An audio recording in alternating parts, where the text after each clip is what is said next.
Hi, and welcome to Hanaz Writers Podcasts. My name's Charlotte, and I work as a Year 2 teacher in a primary school in London. If you haven't heard any podcasts from Hanaz Writers before, then have a listen on their YouTube and Spotify channels. You can search for them on both websites, and you can start listening to the podcasts that they have available. In today's podcast, I'm going to be talking about dyslexia, what it is, and why it might affect a person's confidence in reading and writing. On the NHS website, they describe dyslexia as a learning difficulty that causes problems with reading, writing, and spelling. It causes a person to read and write very slowly. They might confuse the order of letters in words and even confuse similar looking letters such as B and D or P, and then they put them round the wrong way when they're writing. They might even have poor or inconsistent spelling, and they can understand instructions and words that are given to them verbally.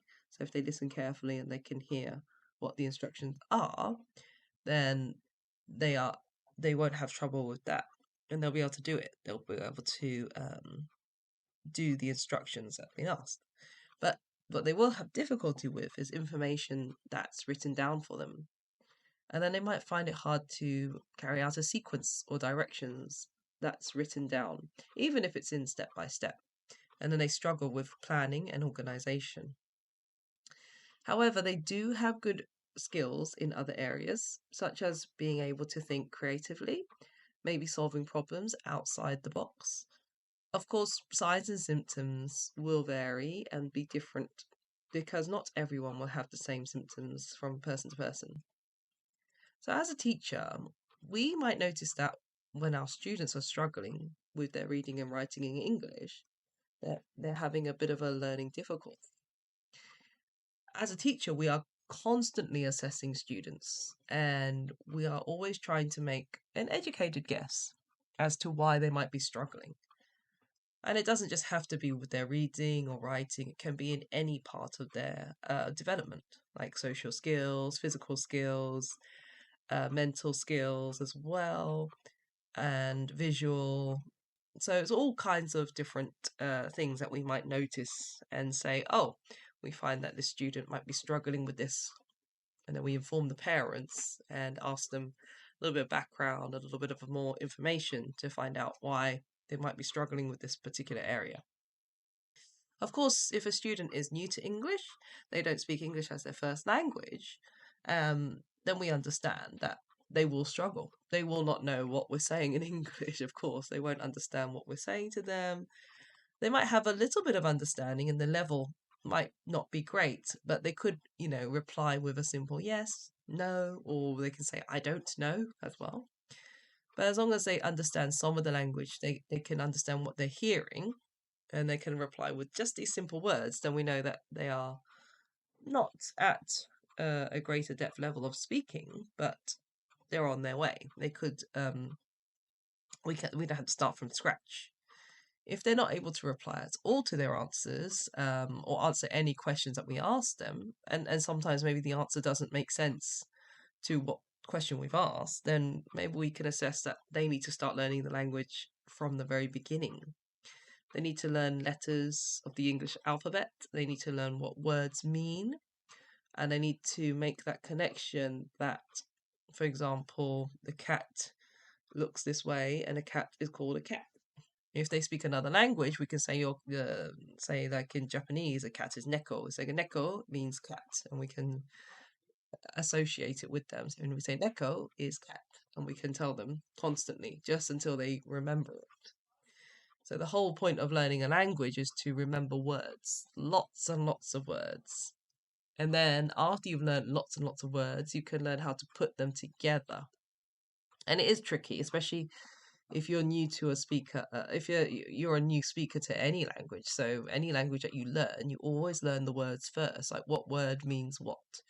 You learn what things mean. And then once you know, for example, a pen in French is a bling, or then you know that you can always say, I need a blim, I need a pen, or un biro, or un bic, or whatever it's called. So it's no use then assessing them because they have no idea what words mean in English, and you need to start from scratch with them and start with the basic words for I, for me, for cat, for dog, for pen, for book, and so on and so on. Now, if a child can speak English as a first language and they can hold a conversation relatively well, they're very good at talking to you. But then when it comes to reading or writing, and they seem to have a difficulty, it might be that they mix letters up, or it might be that they read a word completely wrong to what it is. So sometimes there's a word like bread. The children read the first letter b, and then they say bird, but the word is BREAD. But because they see the first letter as B, they see the last letter as a D, they fill in the gap in the middle and they say, oh, it's a bird. And then you're like, the sentence says, the boy ate bread. And you're like, the boy ate bird? Read that word again, try again. And then the child reads it again and they're like, oh, actually, that says bread. And it could be that they haven't really bothered to read the whole word, they've just guessed it. But then when you read it in context in the sentence, the boy ate bird. Okay, let's try again. Or the boy eats bread. So you always have that context as well, especially if you're a good reader and you can see clearly that they've read the word wrong.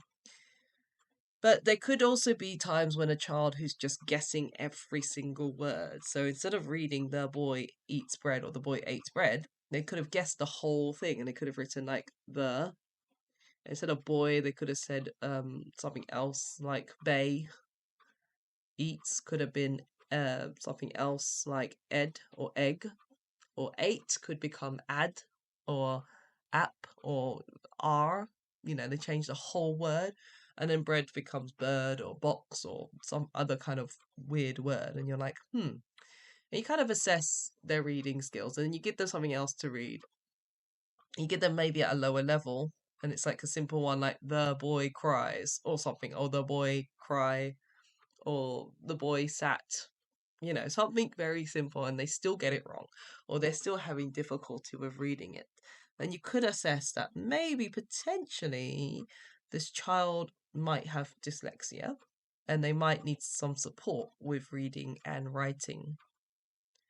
So once you've got this assessment down, or you have an inkling, or you notice that they're having this difficulty with just reading basic words and simple things, and you say maybe the child has dyslexia, you might notice then as the day goes on that they get frustrated at doing things like reading or writing. As mentioned before, the NHS says they have the main issue is that they mix letters up, they read words wrong, and it's frustrating because you're trying to get them to do something and they can't do it, or they feel like they can't do it.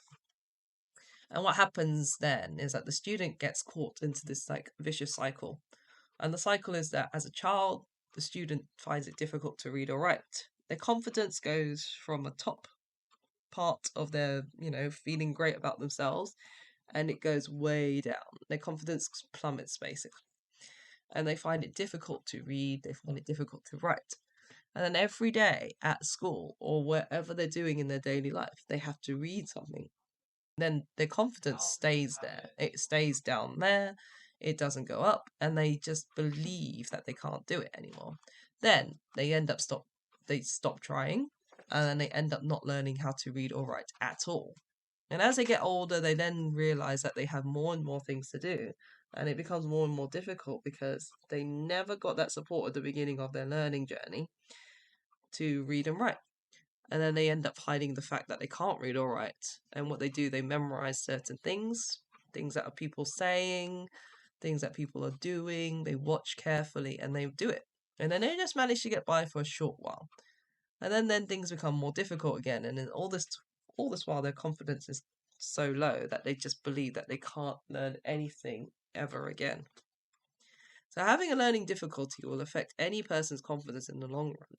And for a person who has dyslexia and they're struggling to read or write, we just need to be sensitive to the fact.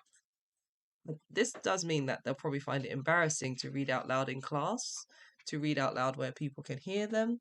And they have that fear that maybe everyone has when they do public speaking, and they think that they're going to mess up their words or they're going to say the wrong things. And then everyone will make fun of you because of it.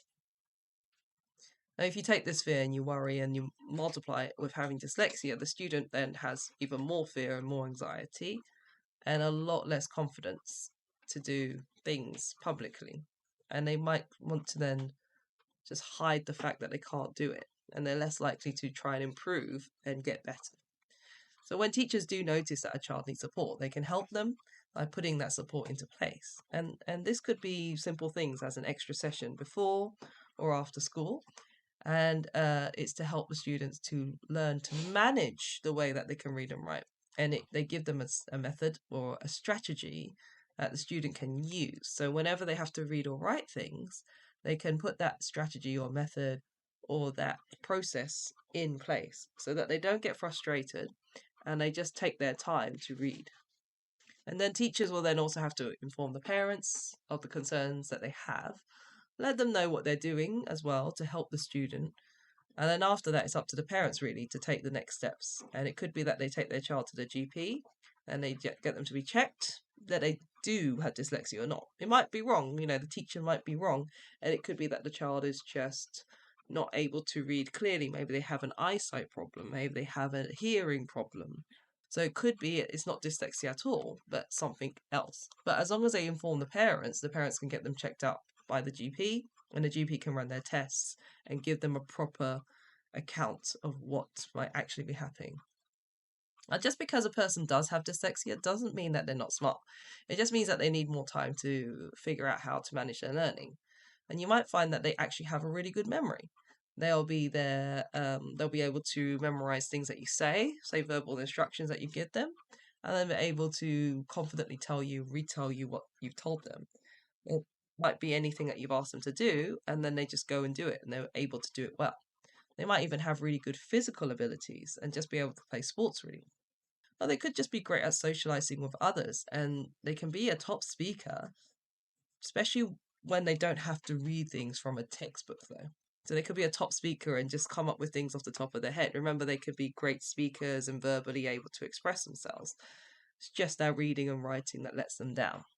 Overall, we want to help these students. We want them to help. We want to help them, give them a process, a method, a way of managing dyslexia, managing this learning disability. And even though they're struggling to read and write, it's not a stigma. It shouldn't be seen as, let's say in quotes, something is wrong with my child, end quote. It's something that through time, anyone, a person, any child, they can learn to live with it and manage it so that they can end up having a great life and not have this confidence bearing down on them and feeling hopeless and as if they can't do anything at all. Well, that's it for this podcast. I hope that you've enjoyed listening to it. If you'd like to listen to more, then like and subscribe to Hanaz Writers channel. If you want to hear more podcasts with Hanaz Writers on their YouTube and Spotify channels, then like and subscribe, and you can start listening straight away. If you want, you can also follow Hanaz Writers on Facebook. Their handle is at hanaz.writers. Thank you very much for listening, and until next time, bye!